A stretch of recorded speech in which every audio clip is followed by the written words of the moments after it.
Hello everyone, a very good Sunday afternoon. My name is Ramesh and I welcome you to yet another session of Orange Tea and Tie's Consumer Empowerment Webinar. I would like to start the session with a special message to all the mothers tuning in. Happy Mother's Day. Here's wishing you all the love, health and happiness that you so much deserve. You will always be our superhero. Thank you also for taking time off today to join us for the webinar. Orange Tea's Consumer Webinar Series is a new initiative that aspires to empower every potential buyer or seller out there, the latest market news and trends right from the comfort of your home. Our carefully selected speakers in this series will be sharing with you key insights and latest research in the property market to help you make informed and prudent decisions on your future property plans.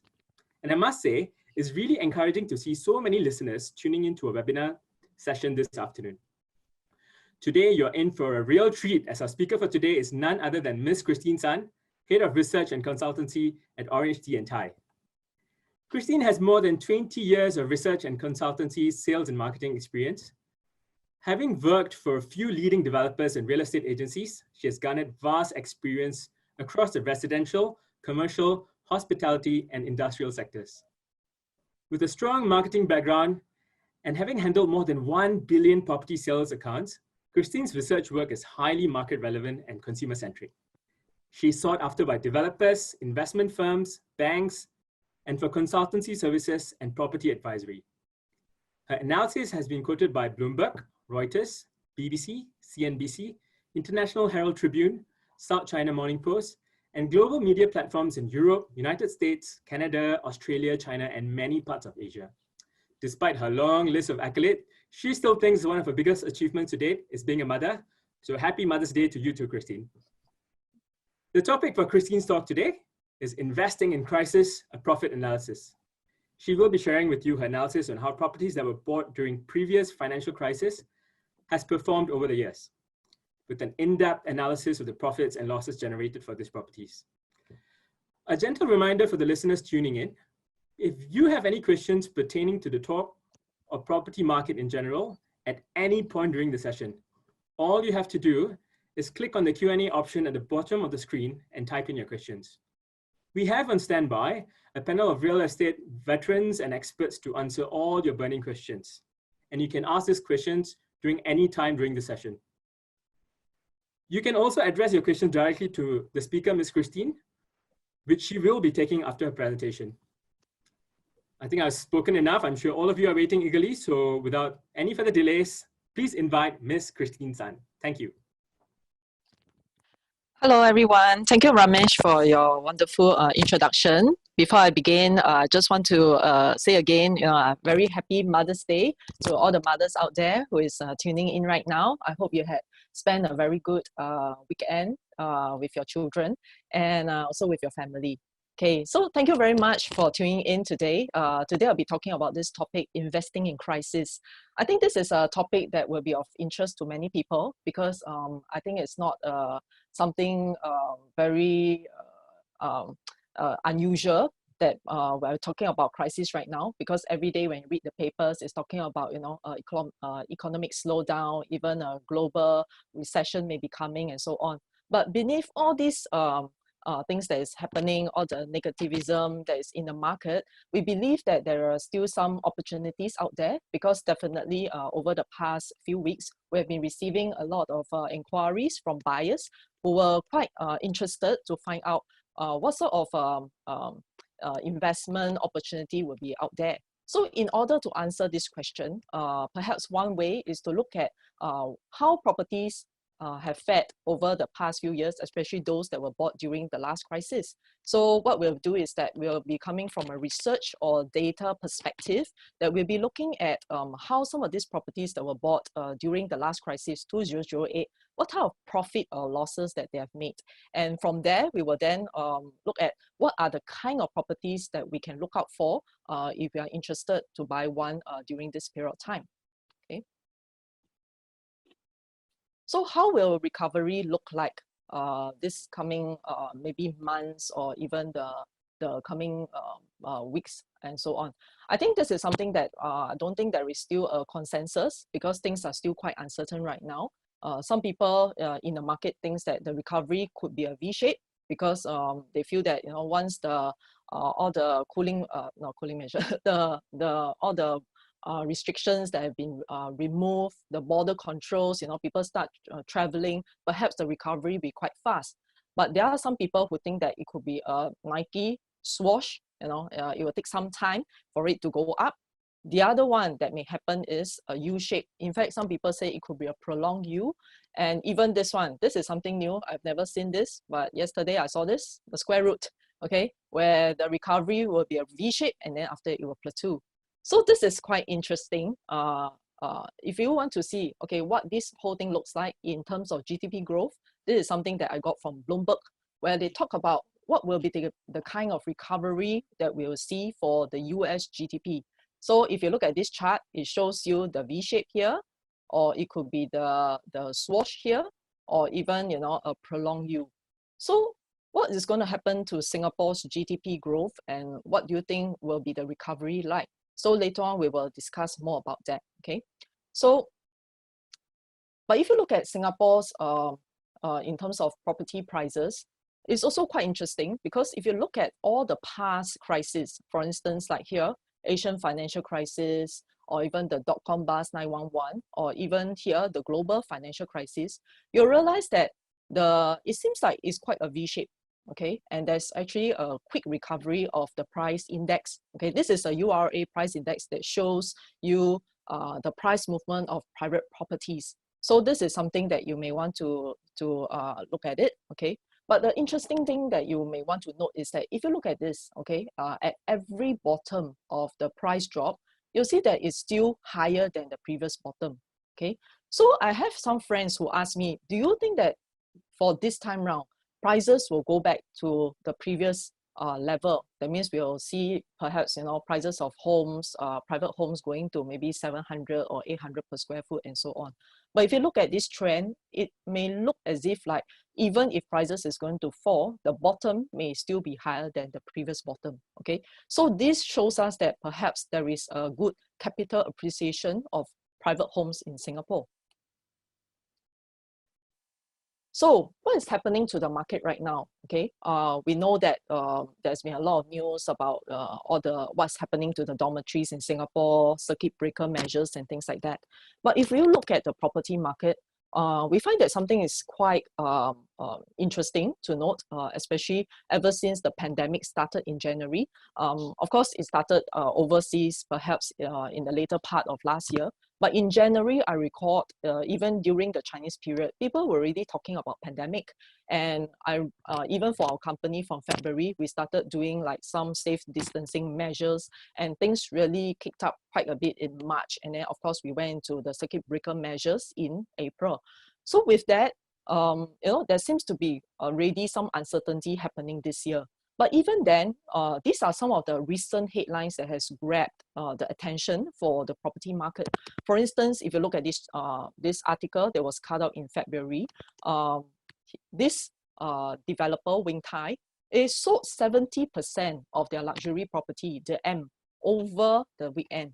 And we're not talking about 70% of 10 units launch, but they are talking about 70% of the M, and that equivalent to around almost 400 units that were sold over 2 weekends. And these are all luxury homes. And the other prominent developer is Chee Mek Sing. Chee Mek Sing has also launched a property around, I think it was March or April. And this was, again, another headline. They sold 77 units at Copa and Newton during that period of time, okay? And in fact, if you look at some of these pictures, you can see show flats, they were packed, and as well as people standing in the hot sun, queuing up to buy luxury homes just 2 to 3 months ago, or in fact, even less than that. So this is just before the circuit breaker measures. So that brings the question, why are people buying properties right now when things seem to be a bit uncertain? And in fact, I was just talking to one of the international reporters just 2 days ago, and he was asking me, he noticed that there is also a trend that the landed property or the landed segment seems to be picking up, because we do see landed properties being sold recently. So again, this is a question that comes into people's mind. Why are they buying properties right now when we don't know what's going to happen?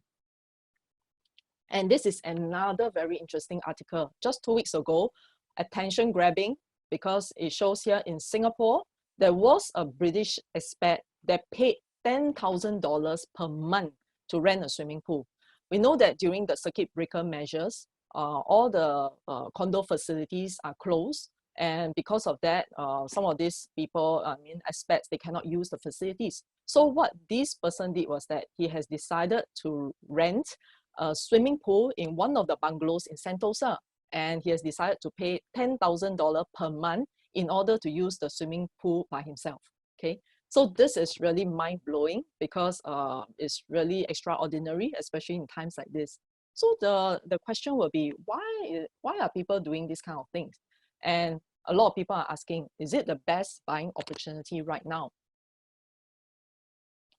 I like to quote this person, who is Warren Buffett, because we know that he is a great investor. He's good in investing properties as well as stock. And he always go by this saying, be fearful when others are greedy and be greedy when others are fearful. This is something even for myself. You know, during the last crisis in 2008, I also took the opportunity to buy my second car. And that's when I bought my car for almost half the price of what it is worth right now. You know, and of course, it's also a good time to pick up some very good stocks because they are undervalued, buying blue chips and things like that. So does it mean that during a crisis, everybody will be exiting the market? Okay, so this is something that is quite common. We see bargain hunting abound in previous bear markets.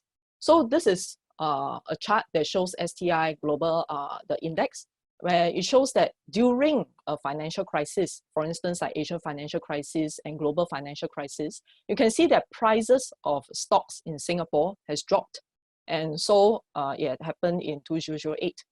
But trading volume actually goes up during this period of time. You can see that there are actually a lot of people coming in to buy. In fact, the trading volume, if you look at here, is even higher than all the other periods during the so-called the boom time and so on. So why is it so? Why is it that we want to look at the stock index? Okay, there has been quite a bit of study that has been done in the past where they talk about the STI index may be an indicator of what's going to happen for the property market, because they do find that if you look at the property price index and the STI index, both of them mirror each other quite closely, and there is a lag of maybe about 5 to 6 months, because we know that the stock market is always forward looking. They will look at, you know, how investors think the market will be moving in the next few months, and then that's when they invest in the stocks. So in that sense, you know, when we look at the STI index, it can give a bit of gauge as to perhaps what may happen in the property market. So right now, we will look at the trading market right now, what's happening. And this is something that if you have been following the stock market, you'll see that STI actually fell off a cliff, right? Over the last maybe around 1 month plus ago, and where it touched the bottom and it has not reached that level for a while. So during that period of time, what happened? Did all the buyers all left the market? But what we saw was that right now, if you chart this one, okay, the STI index together with trading volume, you can see that there is actually a big spike recently. Okay, many funds are coming in to pick up stocks. In fact, some of the companies are coming in to buy blue chips, and we see that even Temasek themselves are coming in to pick up stocks. So what does this indicate? It indicates that during a crisis, there are actually opportunistic traders who are entering the market in search of profits. So this is something that is very interesting. If you look at this whole chart, it shows you that during a crisis, there are actually many people coming in, not only people who are, there could be certain risks involved, but if you're looking for something good to buy, perhaps this might be a good time, okay? So with this, what happens to the property market then? Okay, let us look at the past.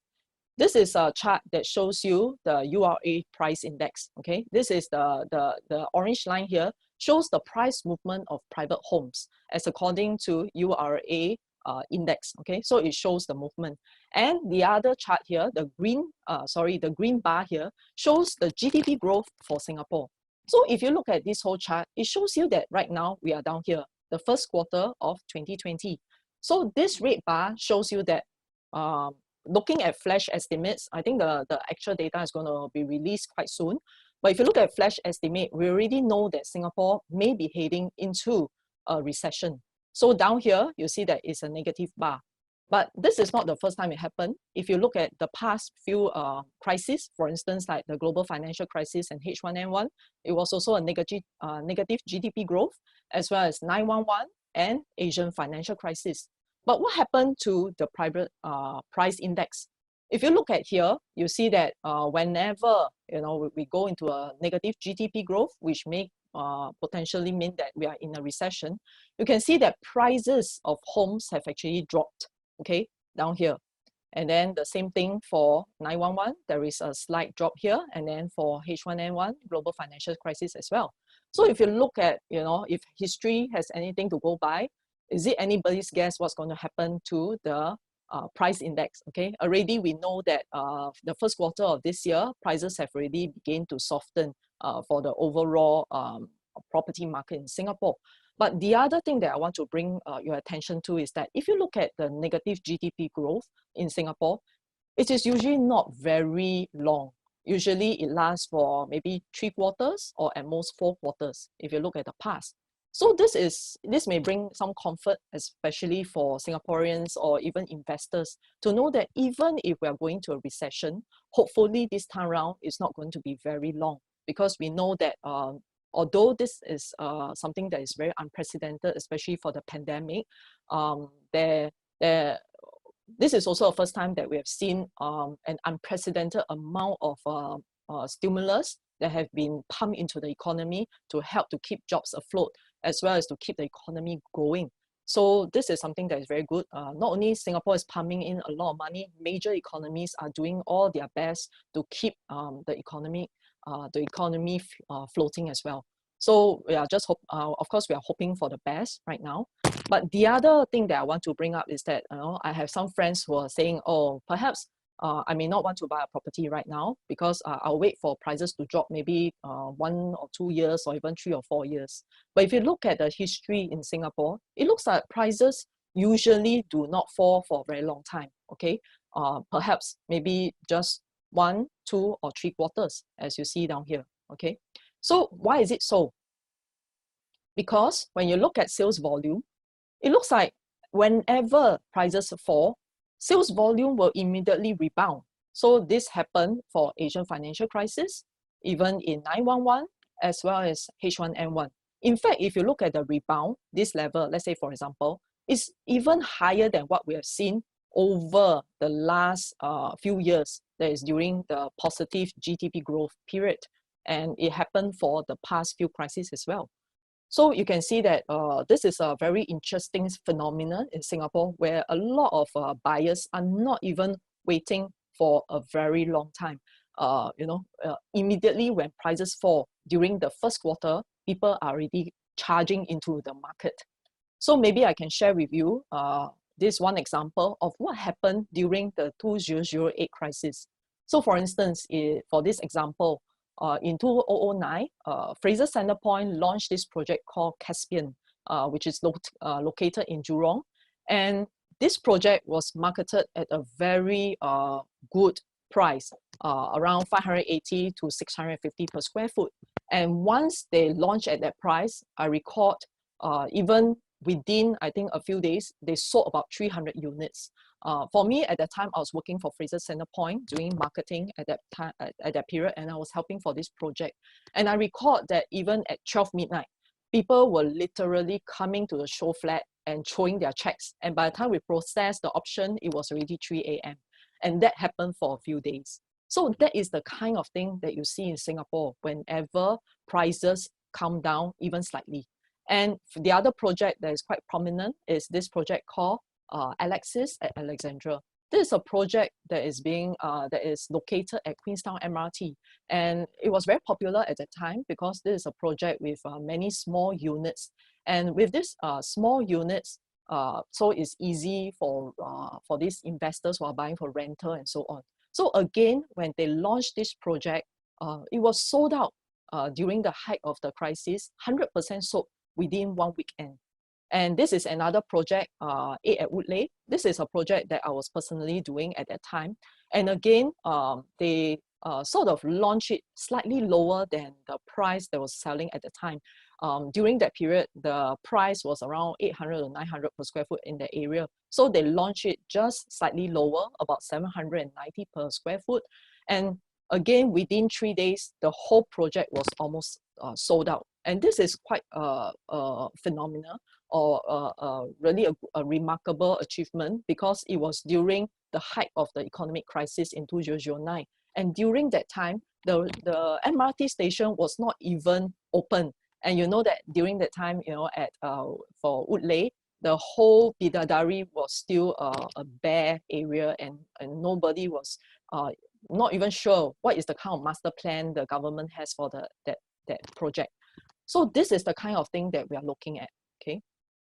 So in summary, if you look at this, while people are looking at perhaps the negative news that's happening, there is also one whole group of people who are looking at it from an opportunity point of view.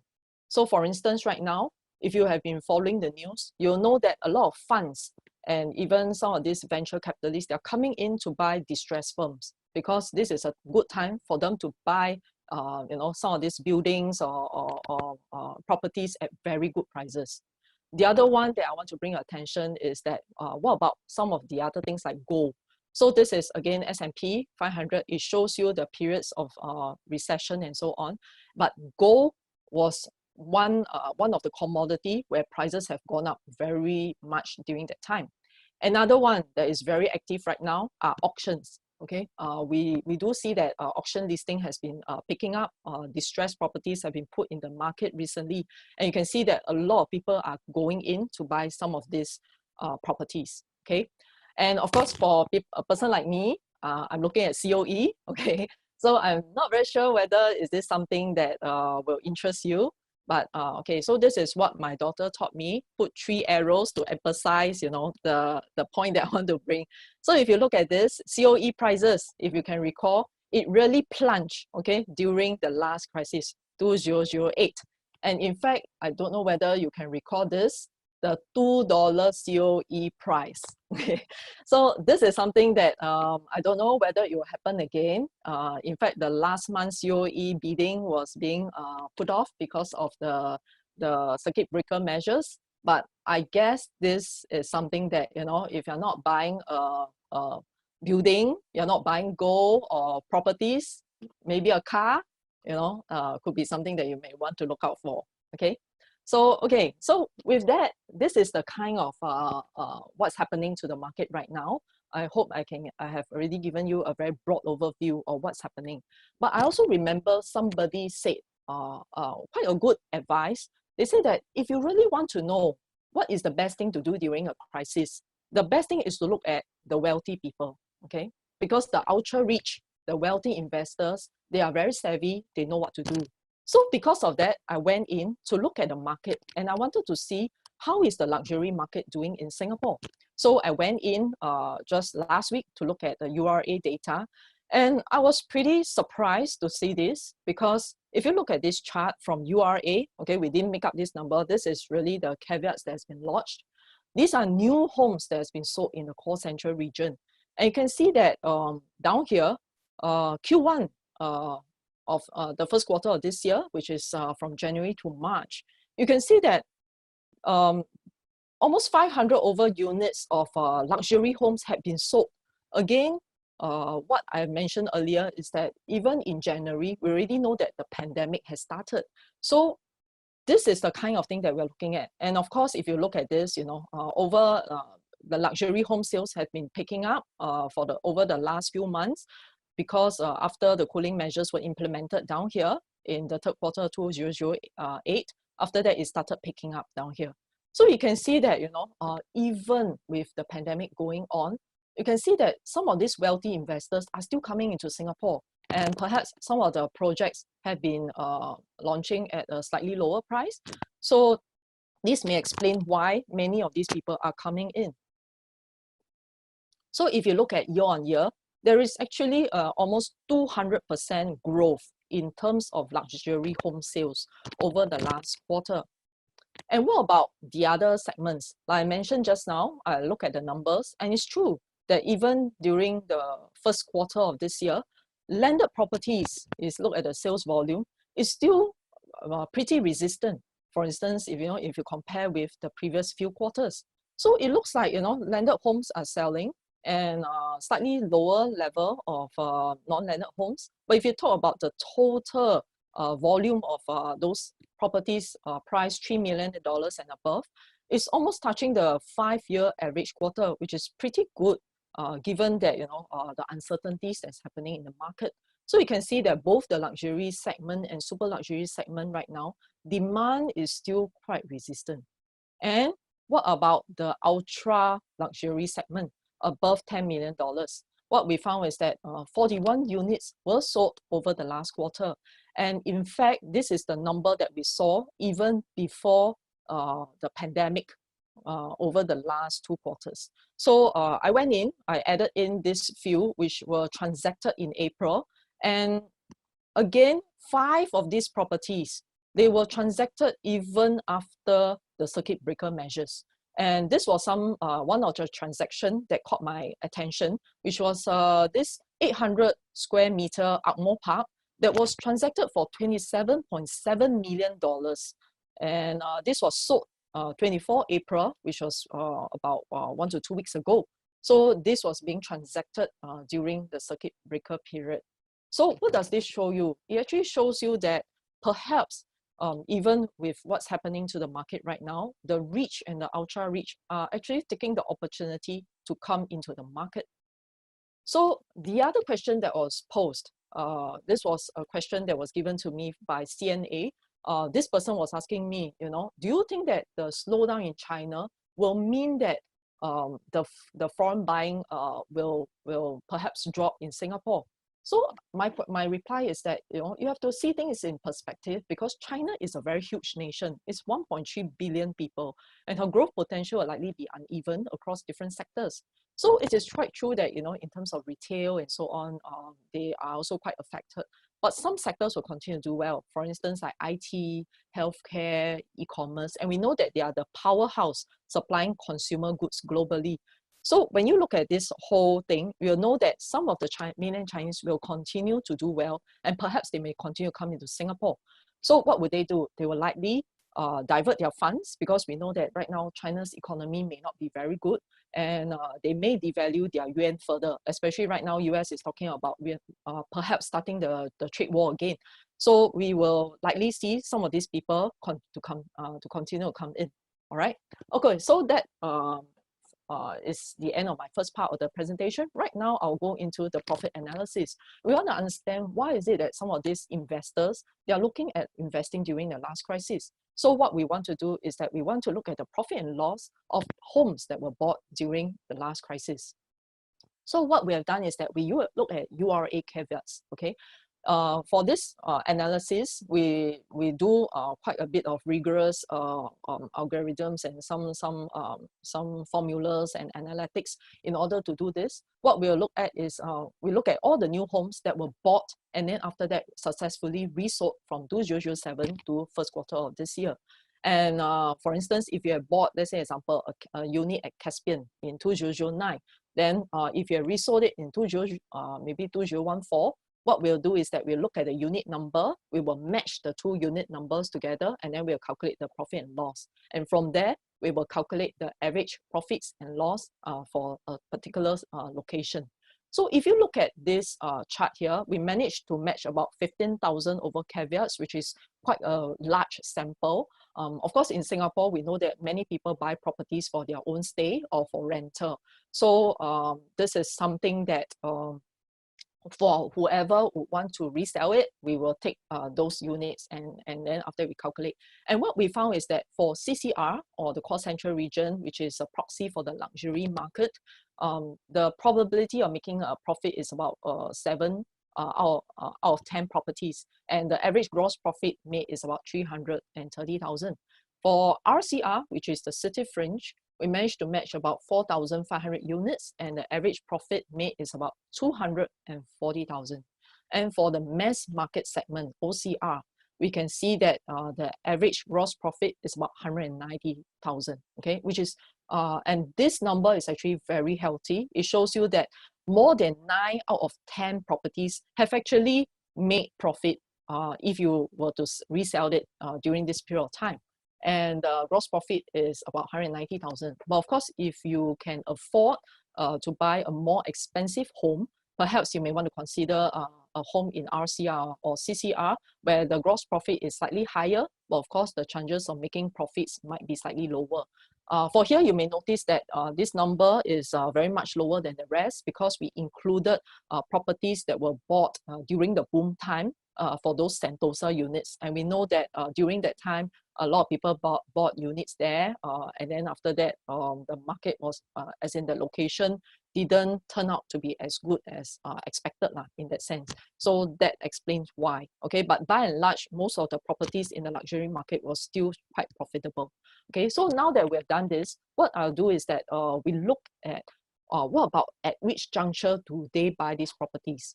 Okay, so this chart shows us in terms of the purchase period for properties that were bought.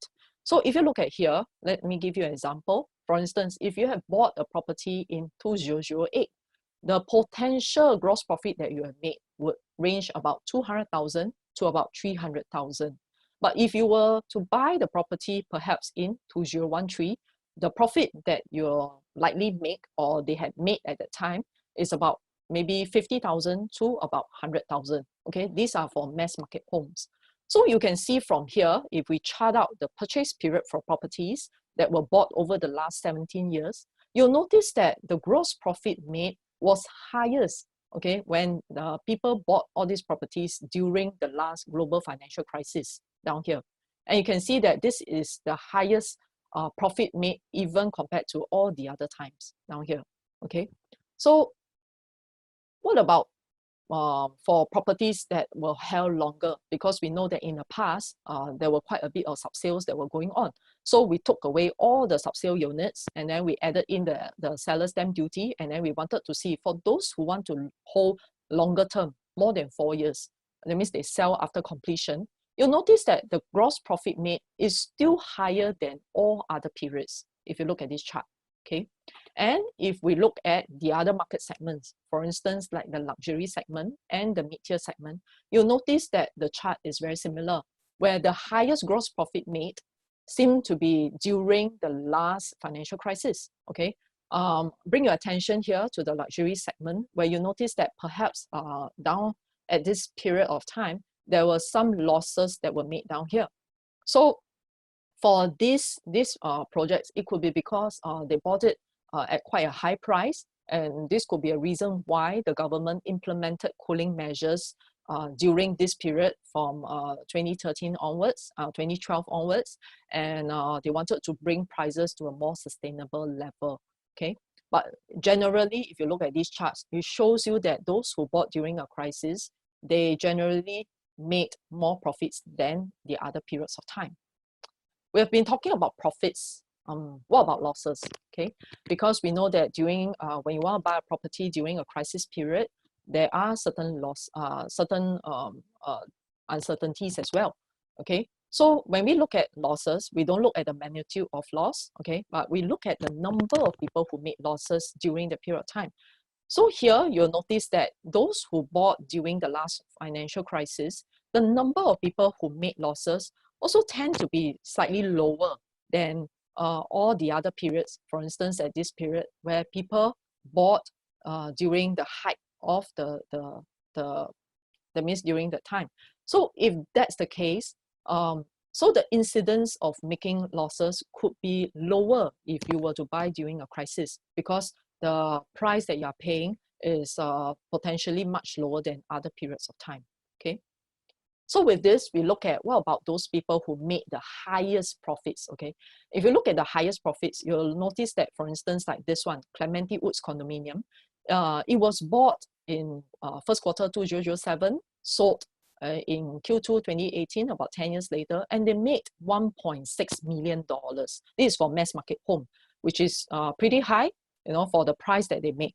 And the other one, Clementi Woods also, condominium, bought around the same period, and they sold about 4 years later and made $1.3 million. Okay, so these are all the highest profits that has been generated, almost $1 million after they bought the properties. And you will notice that most of them have bought it either during or just before the crisis. Now we look at the luxury segment. And again, this is something that caught my attention. The highest gross profit made for a luxury home was a $7.8 million property that was bought in Q1 2007 and sold in Q3 2011. So the holding period was about 4 years to 5 years. And this was for a St. Thomas suite unit. And other properties right here, you can see that the gross profit is about $2, $3, or $5 million. So some of these were the Mark, Marina Bay, Nassim Park residences, and so on. And many of these properties, again, they were bought during or just before the crisis. Okay, so you can see down here, in general, those with the highest gross profit, most of them bought it during the last financial crisis. So now we'll talk about profits, we'll talk about losses. What about the optimal holding period? There have been people asking me, how long do you think I should hold my property? Is it like wine? The longer I hold, the better it is. There are also other people who say that, oh, I think it's better that you sell it fast, because especially for leasehold properties, it's best not to hold it for too long. So we did, again, an analysis. What is the optimal holding period to maximize your profit? And this is for mass market homes. And you'll see that down here, the blue line shows you the number of transactions. And you'll notice that the highest transactions happen just before or during the TOP period, which is 4 to 5 years after completion. And you'll find that a lot of people want to buy to sell during that period of time. But the profits that has been generated may not be the highest. But for those people who were able to hold longer, for instance, 8 years, 9, or even more than 10 years, you realize that their profit actually surged quite significantly after that. And in fact, those people who hold it for 8 to 10 years, you realize that their profits in general, in the average profits, is about 300 to almost 400 over 1,000 for a mass market home. So from here, this may give us a gauge that perhaps if you're owning a mass market home, hold it longer if it's possible, maybe about 8 to 10 years, and that would be the time when you may reap some of the best profits. And from here, we want to look at the subset. What about people who bought it during the last crisis? What type of holding period are they looking at? And you'll notice that for this chart, it shows you, okay, that means it's a subset of those transactions that we saw earlier, from Q3 2007 to Q4 2009. You'll notice that most of these people, they actually achieve the same optimal profits, about $300,000 to $400,000 within 3 to 4 years holding period. Okay, so this actually shows you that if you buy during a crisis, perhaps you may be able to obtain your optimal profits even faster. Okay, so these are for mass market homes, and the chart is quite similar for the other market segments as well. Okay, so that wraps up my second part, and right now I'm going to the final portion of my talk, where we already know that, okay, those people who bought bought properties during the last crisis, they made very attractive maybe profits there over the past few years and so on. So the important question now is that, now that I know it's a good time to buy, so what should I buy? So what we'll look at is, what are the kind of properties that generate the most attractive profits, okay? So which is the best investment? Should I buy a 1-bedroom, a 2-bedroom, or a bigger unit, maybe a 3, 4, or bedroom, or even a penthouse? So we know that many people have been buying the 1 and 2 bedroom because these are good for rental income. But what about the bigger ones? Does it mean that it's better? So when you look at this, we are not looking at rental income. We are looking purely at just return on investment. That means you buy, you want to hold it, and then you want to sell. So we want to look at which are the ones that will yield the best profits, okay? Since I cannot see you, I cannot ask you this question to raise your hands. But okay, so I'll just share our analysis. So if you look at this chart, it shows you very intuitively, okay? The blue color shows you the average gross profit. So of course, based on this, it shows you that the bigger unit you buy, then of course, your gross profit will also be higher, right? So if you buy a 4 or 5 bedroom or penthouse, of course, the profit that you generate will definitely be higher than maybe this is called a shoebox or a small format unit. Okay, but this is not good enough for us, because in order to generate this kind of highest profit, that means the amount of money that you have to put in, your purchase price will also be higher. So we need to look at the return on investment. So what is the dollar value that I put in? Which one gives me the best value for money? So it's the same concept. Do I want to buy blue chips, where I know that the return will be better, or should I buy penny stocks? So it's that kind of same concept where we want to look at ROI. So what we do is that we calculated the ROI, and this is the kind of result that we found. And this is across this. Okay, this is not applying to the whole. That means during boom time or whatever. We are just purely at looking at properties that were bought during the last crisis and what was being generated.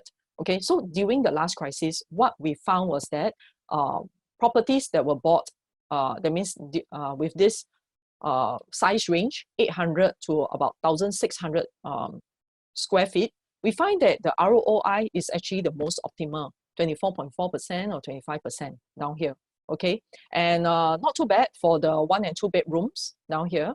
So these properties are usually around like maybe the 2+ study, 3 bedroom, or even some of the smaller 4 bedrooms down here. And we find that this is the optimal. So for here, slightly lower for the big ones. Well, it could be because some of these buyers, they bought it not to sell for long term. Maybe, most of them keep it as asset, trophy possessions or whatever. Okay, but does this apply for all the market segments? So from here, we will look at the 3 market segments. Again, when you look at the 3 market segments, you'll realize that the highest profits made, well, of course, will be for the luxury segment, where if you can afford a luxury home, of course, the profits that you generate for the biggest unit will be also the highest. So from here, and then subsequently for the mass market and the city fringe. But if you look at here, it's quite good as well. So for instance, if you want the same kind of profit, let's say example, you buy a very big mass market home, the profits that you make is quite similar to perhaps if you want to buy a mid-size city fringe or a smaller or mid-size luxury home. But again, if you want to generate these very high profits, you need to pay a very big sum of money again. So what we want to do is to look at ROI. And when we look at ROI, it looks like it's a bit different, okay?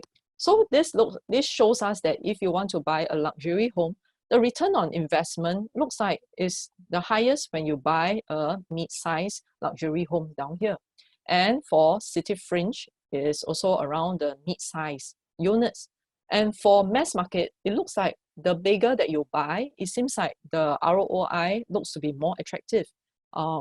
Especially if, let's say, you're talking about like a smaller unit, a 1 or 2 bedroom mass market, the ROI may not be that attractive. But of course, the qualifier is that this is just purely looking at ROI. When you want to buy a property, there are many other considerations. For instance, you may want to buy for rental, you may want to buy for maybe you like the location and so on. Okay, not everybody just look at the return on investment. But this is just a very broad guideline if you want to see what are the best properties to buy during a crisis that will give you the maximum profits. Okay. So the other consideration that you want to look at is to buy undervalued properties. So for instance, and what is undervalued or new homes? So for instance, like new homes, you buy it at the first-hand price. That means you buy it at the lowest price. And of course, the incidence of making a profit will be higher. So if you look at this example of Caspian that was sold during the last crisis, you can see down here, they bought it at a very low entry price of about 580 to 650 per square foot. You can see that almost all of the properties that were bought made profit. Okay, and the average profit made was about 500 over 1,000 in about 8 years. And if you look at City Lights, down here, this is in the city fringe, also sold around that period of time. And you see that 100% of these new homes were actually profitable after they resold it. And in fact, you can see there were a lot of resale transactions, and the average profit that we're looking at is about 600,000 in about 4 years, which is quite a short period of time. Okay, so what are, I mean, some of the people will be asking, I mean, I have questions posed to me. So can you recommend me some of the new homes that I can consider, or some of these undervalued properties? Okay, what I've given you are the very broad guidelines, but if you want to know exactly what are the homes out there, I think it's best to ask the experts on the ground. So do speak to our Orange Tea associates or my colleagues to find out which are the best value buys right now, because definitely there are many star buys out there. So in summary, what we have learned is that during the last crisis, yes, prices of homes did fall, but not for a very long period of time. Buying opportunity is very short because we know that sales volume rebound very quickly.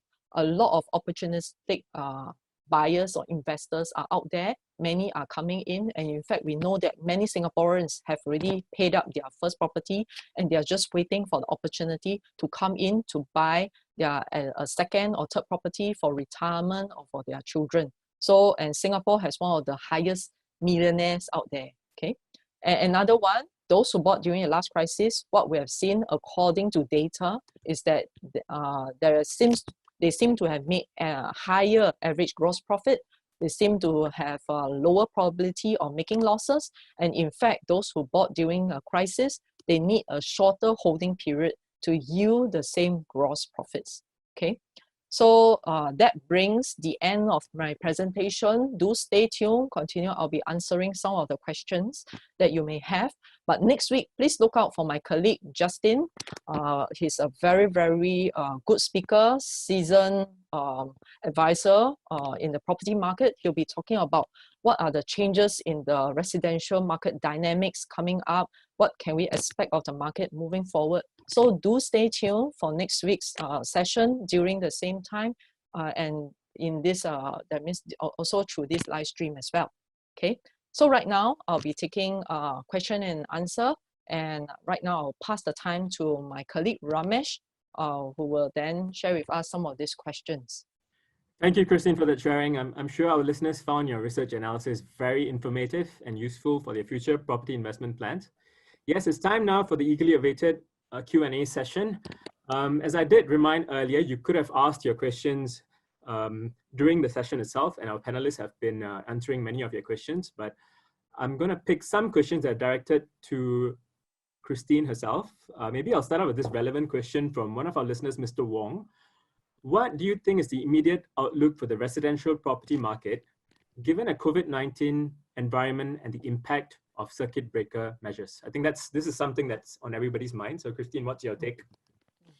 Okay, I think something, okay, well, one of the common feedback that has always been given to me is that when you listen to my talk, I tend to be quite optimistic, okay, because I'm Christine's son, always sunshine. Okay.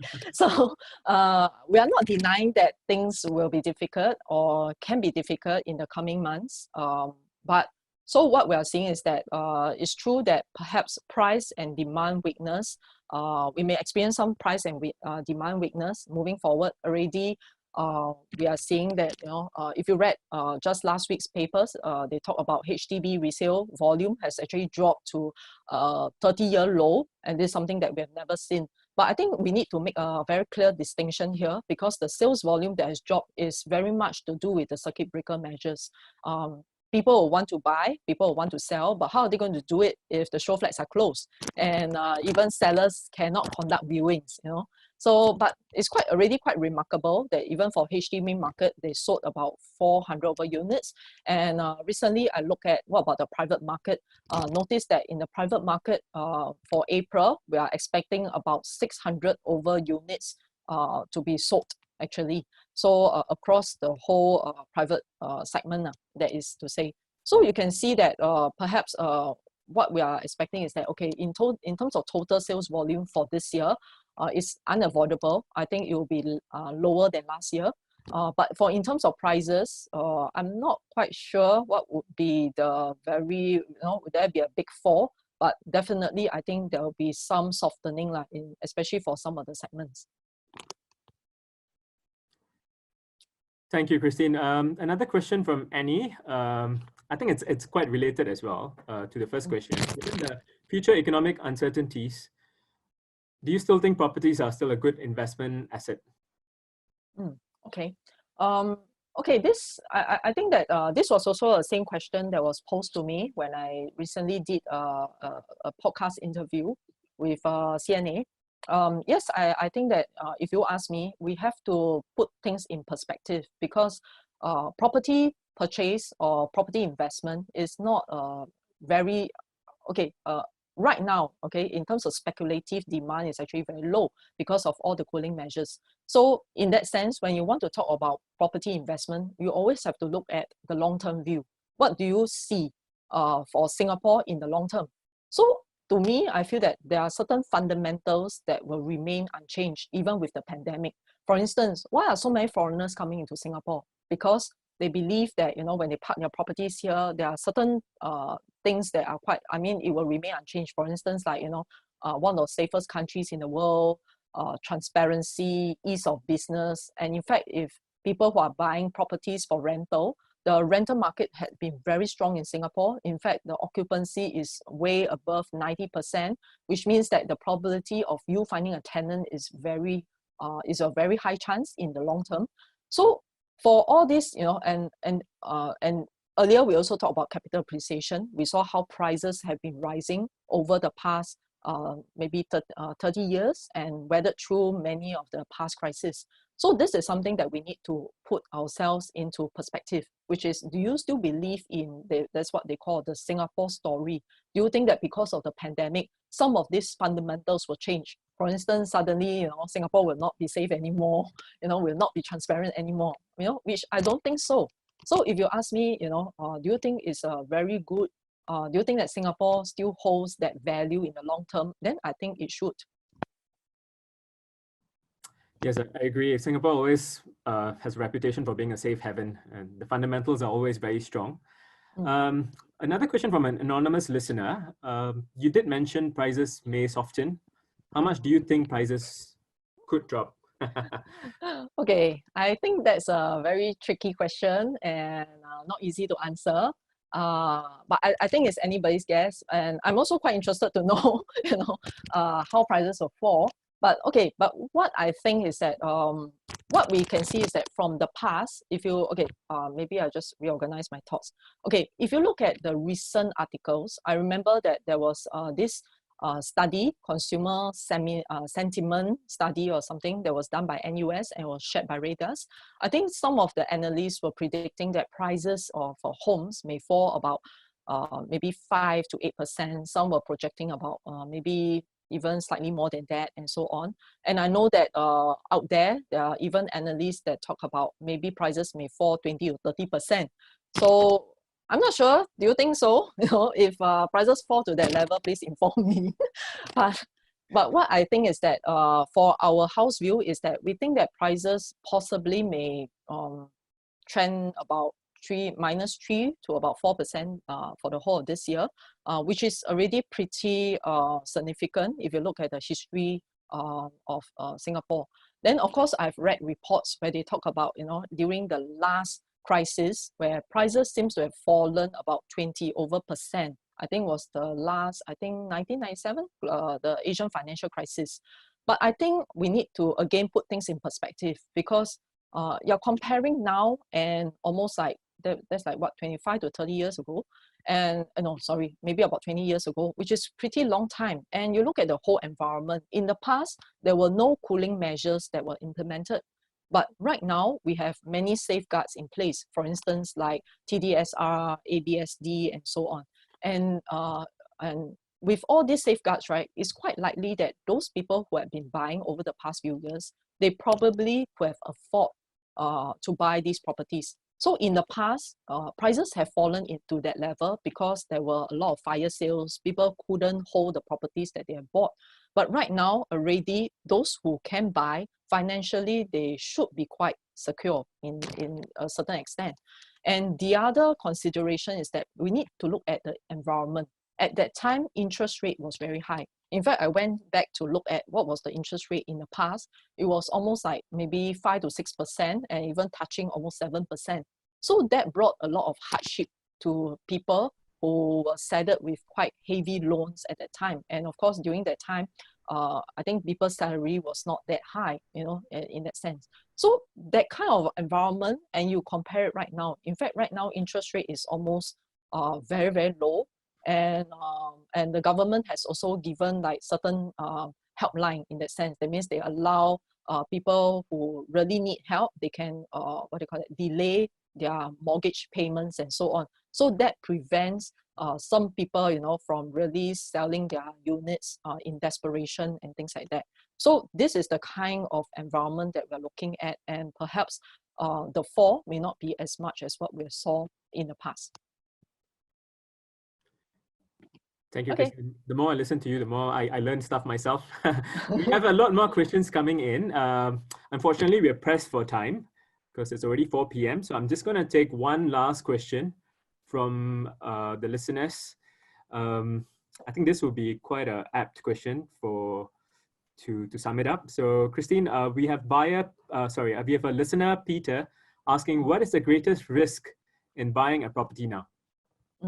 Okay, I think just now I didn't really elaborate too much. I think the greatest risk in buying a property right now will be your own financial or job security, to be honest. Because end of the day, whether how much prices will fall will definitely depend on other factors like, rate of unemployment and how many people are going to suffer job cuts.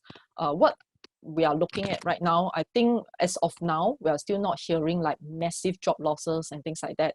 Not quite like what we saw. I think even, was it in 2008, I recall almost on the front page of newspaper, we see like many, even banks and many firms, they were already cutting in thousands of people.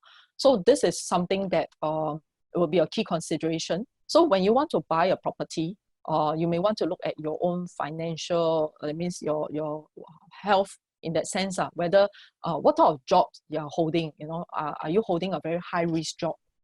If you are in one of those very, kind of stable environment and essential service, and you think that, or the chances of the market recovering for your sector is quite high, then perhaps it may not be that bad. So instead, for these people, especially for those who have been waiting for a long time, this may be an opportunity for you to maybe, take advantage of perhaps the price correction that may occur for some of the locations. Yeah, but I think this is a very good question. I think to sum up, for my talk, I also want to put a qualifier to say that we are not here to tell everybody to start buying properties. I think there is also a place of prudence. So do look at your own financial health, whether is this something for you. But if you have been looking for a property to buy, you've been waiting all these years, such opportunities do not really come by very frequent. In fact, the last time when such a thing happened was 12 years ago. So you may want to maybe consider this period, not many 10 years in our lifetime. So, so you may want to consider that. Yeah. Thank you so much, Christine, for all your valuable sharing and advice and all the questions that you have answered. A gentle reminder to all the listeners, if you'd like to obtain a copy of Christine's presentation report, feel free to approach your representing Orange Tea and Thai agent for a copy. Also, be sure to tune in to another Orange Tea and Thai Consumer Empowerment webinar session next Sunday, same time at 3 p.m. Our esteemed speaker, Justin Quek, will be talking on an intriguing topic entitled A Defensive Play, the Fundamentals of Singapore Property Market. If you want to find out more, be sure to tune in again next weekend. That brings us to the end of today's session. I hope all of you found it as useful as I did. For listeners who still have questions, we will keep this session open for approximately another 15 minutes while our panelists address their questions. So you may still key in your questions and we will answer all the questions that's coming in. That's all for me today. Thank you, everyone, and have a very beautiful Sunday evening. This is Ramesh signing out. Thank you.